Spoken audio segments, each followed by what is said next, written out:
This is a beer brewed by champions for champions. We're going to brew it here today.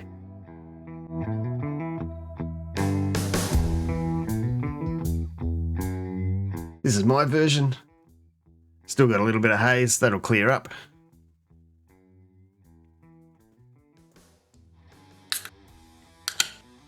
This is the official version.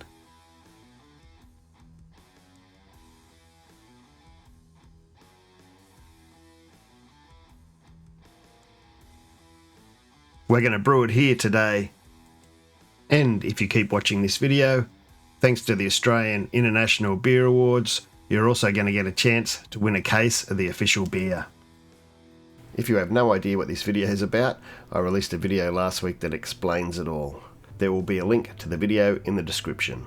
Basically, it's a collaboration brew from the Champion Brewery winners 2023. They are brewing a beer for the awards night 2024. And again, I wanted to thank all the brewers. I have been harassing them in public, asking about their hop utilisation, but we'll talk about that during the tasting. I just want to thank them all again for their time. Legends. This recipe uses just about all Barrett Burston malt, but if Barrett Burston isn't available where you live, it's perfectly fine to substitute. This recipe uses extra pale malt, a light Munich malt, some dextrin malt, and some wheat malt. Normally, my wheat malt is a little finer and a little harder than the other grains, so I run it through the mill first by itself, then I add it to the rest of the grain and run it through again. But this Barrett Burston wheat malt was nice and plump, and I really didn't need to run it through twice.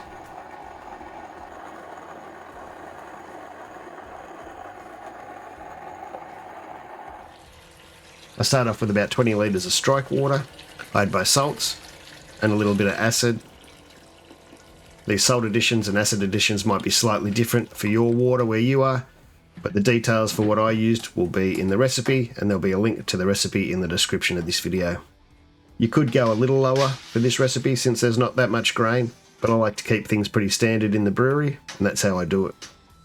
So I start with my 20 litres, I add the grain. It's handy if you've got someone to help you stir it as you're adding it, but don't worry if you haven't, just make sure it's nicely stirred in.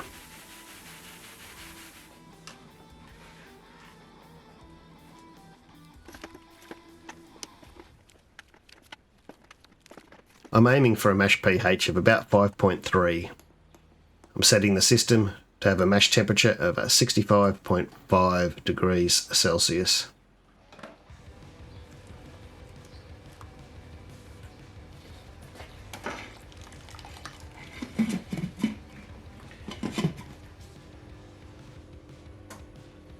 If you're wondering what that pink stuff is you can see sitting on the top of my mash tun, that is my pH calibration fluid. Keep it in the refrigerator, so it's a little cold when I pull it out. I like to warm it up to near room temperature. Sitting it on top of there just makes it warm up a lot quicker. After the first 10 minutes of the mash, I take a sample for pH. I put that sample in the freezer for 10 to 15 minutes till it comes down to about 20 degrees Celsius. My mash pH was about 5.33, near on perfect. I'll mash for 60 minutes and I'll stir a couple of times during that mash, just to make sure everything is mixed in properly. So I'm set at 65.5, and of course I've got a nice flow. It's keeping temperature quite well. Alright, that's time up. There's not much to do, we have a great flow. It's nice and clear. So I'm just going to go into mash out. Once the 60-minute mash timer is up, I'll raise the temperature to 76 for mash out, and I'll leave it there for about 15 minutes. That's a 5-minute ramp time and a 10-minute mash out. That's looking beautiful and clear by the end of mash out. So it's time to pull the basket.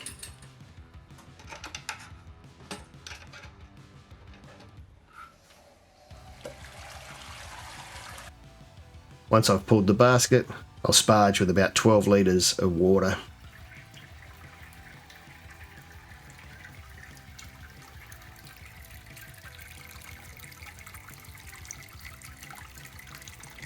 Might do my little trick. Careful if you do. Just puts it on a slight angle and it drains better.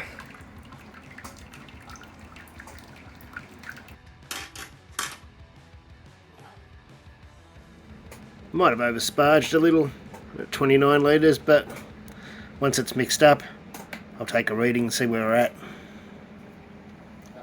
But I am going to say, I'm not going to call that the start of the boil. I'll wait for it to get boiling a bit more, but I am going to say that that's mixed up enough to take a reading. Let's take a little bit for a reading. I filter it. And then I can put it in my syringe. And I'll chill that down quickly in some ice water. I've got a nice clean sample for a reading.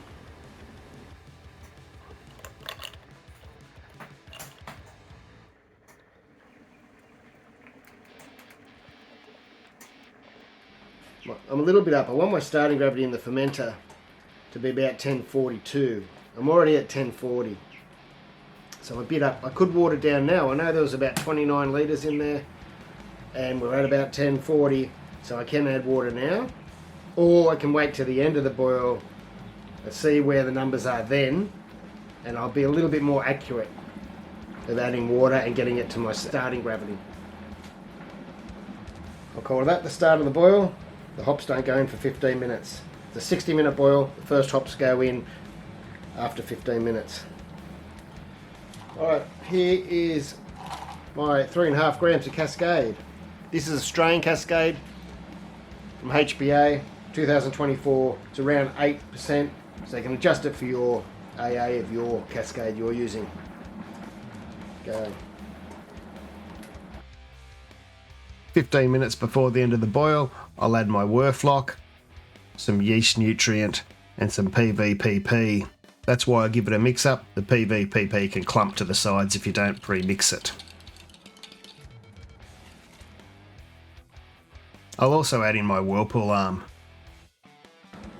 Alright, I'm going to call that the end of the boil.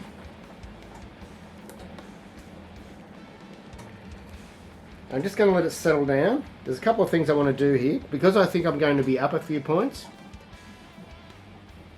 I'm going to get my volume. I'll take a reading. I'm not putting the pump on or anything yet.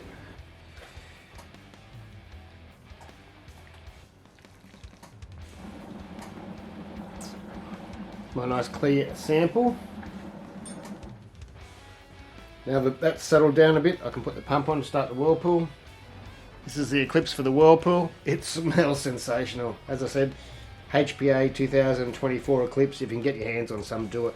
And just a reminder, that is a hot Whirlpool. There's no chilling the Whirlpool down for this recipe. In fact, if you go through all my award-winning brewery series recipes, not one of them has done a chilled Whirlpool. That's something to think about. Half an hour. What I'll do is I'll Whirlpool for about 15-20 minutes, turn it off and then let it settle for a complete time of half an hour. That Eclipse smells amazing. So I checked the gravity of the wort and it's 1.045, which is 3 points up. So I quickly throw it into a calculator. You can use Beersmith or Brewfather, it doesn't really matter, they're all accurate. I put in the 25.5 litres and then I want to drop 3 points. And it tells me to add just under 2 litres of water.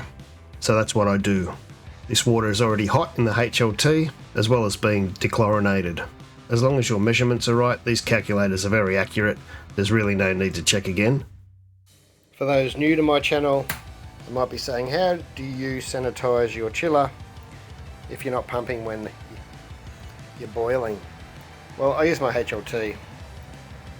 So that's on around, it's set to about 94 at the moment, which is plenty to sanitize my chiller. And I just use 10 litres that's left in there, pump it through my chiller.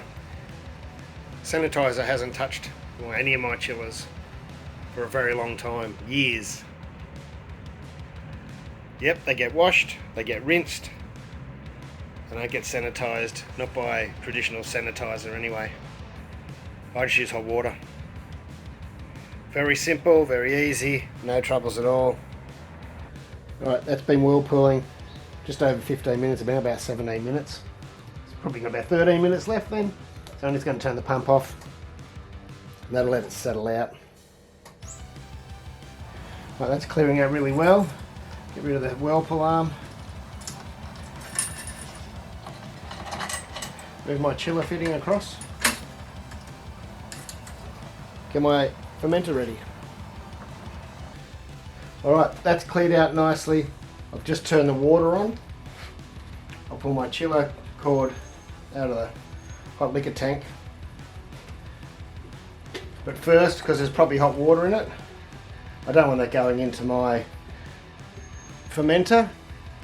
And I also, if there's gunk sitting in the lines, I don't want that going into the fermenter either. So I'll just run the pump on my Brewzilla till I start seeing clean wort come through, and it's not much, it's usually only a cup or so.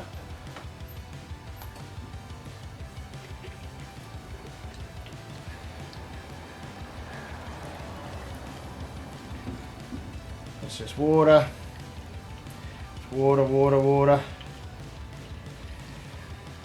Alright, we're getting beer now. I didn't get any junk this time, so I'm just going to stop it.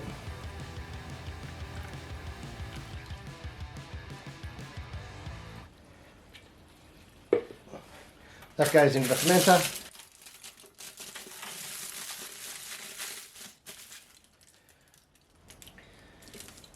And we'll turn the pump on.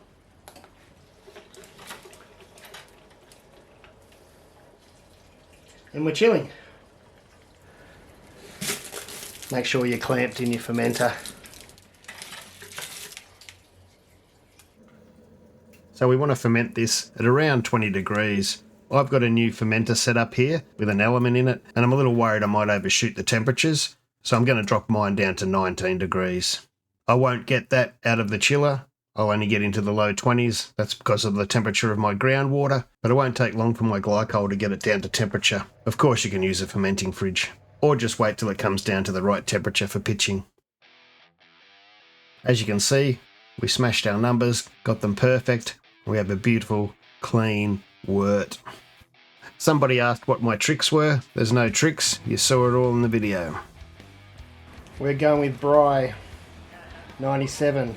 With a small beer like this, you may get away with 1 pack. I'm using some insurance. I'm using 2 packs.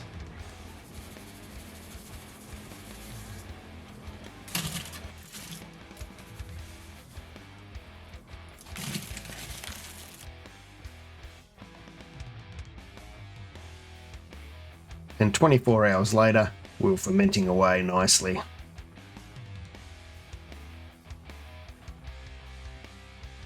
I ended up sitting about 19.5 degrees through the ferment. Only took a couple of days to get to final gravity. I left it a couple of days more. I dry hopped. I left it for another couple of days and then started to chill it down. In this fermenter, I have the option of removing the yeast, so I removed the yeast before I dry hop and then used the hop bong on top to dry hop. If you don't have the option of a hop bong, there's nothing wrong with dry hopping through the top. Just do it just before the end of ferment. Leave them in there until the ferment is finished. It's good to apply pressure, head pressure, once you've dry hopped. Keeps those aromas locked in. As mentioned earlier, Royal Melbourne and AIBA are giving you the chance to win a case of this beer. All you have to do is like the video, be a subscriber, and comment down below why it should be you, and one winner will be picked. Unfortunately, it's only open to Australian residents. We can't post this beer out of Australia, and the good people at the Australian International Beer Awards will get it out to you ASAP. Of course, a big thank you goes out to them again. A big thank you goes out to you for watching, and as always, the superest of biggest thank yous goes out to my Patreons, because without them I couldn't continue to make these videos. I'll let my beer condition for a few more days and we'll do a side-by-side tasting. Cheers.